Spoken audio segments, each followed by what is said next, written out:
আমি সকলোৱে জানো যে মাজুলীত খুৰা বিক্ৰীৰ কাৰণে কোনো অনুজ্ঞাপত্ৰ দিয়া হোৱা নাই। খুৰা বিক্ৰী সম্পূৰ্ণ নিষিদ্ধ।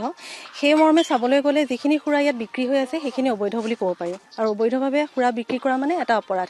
সেয়েহে এই অপৰাধ নিৰ্মূলৰ কাৰণে আৰু মাজুলী আৰক্ষী অভিযান চলাইছিলে আৰু এই অভিযানৰ সময়ছোৱাত জিলাখনৰ বিভিন্ন ঠাইৰ পৰা আমি বৃহৎ পৰিমাণে খুৰা জব্দ কৰিবলৈ সক্ষম হৈছিলোঁ।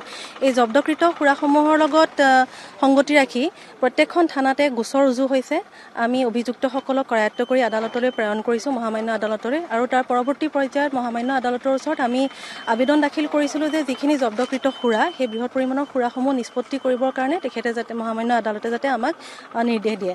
সেই মৰ্মে মাজুলীৰ মহামান্য আদালতে আমাক নিৰ্দেশ দিছে যে এখন লিকাৰ ডিছপ'জেল কমিটি গঠন কৰি এই খুৰাসমূহ যাতে নষ্ট বা ধ্বংস কৰা হয় আৰু সেই সূত্ৰে আজি আমি লিকাৰ ডিছপ'জেল কমিটিৰ গোটেইকেইজন সদস্যৰ উপস্থিতিত এই খুৰাখিনি ধ্বংস কৰিবলৈ ওলাইছোঁ। ইয়াত কিমান লিটাৰ আৰু কিমান মূল্য হ'ব? এতিয়া আজি আমি ইয়াত নষ্ট কৰিব লৈছোঁ 1475.725 লিটাৰ, মানে প্ৰায় 1500 লিটাৰ খুৰা বুলিয়ে ক'ব পাৰি। তাৰ আমি বজাৰ মূল্যটো 14,75,725 টকা। আৰু ইয়াৰ উপৰিও আদালতৰ ওচৰত আবেদন দাখিল কৰাৰ পাছত যিখিনি গোচৰ ৰুজু হৈছিলে সেই গোচৰ সংক্ৰান্ত জব্দ কৰা প্ৰায় 520 লিটাৰ খুৰা এতিয়াও মাজুলী আৰক্ষীৰ থানাৰ মালখানাসমূহত আছে, যিখিনি নষ্ট কৰিবলৈ আমি পৃথককৈ আদালতৰ ওচৰত আবেদন দাখিল কৰিম।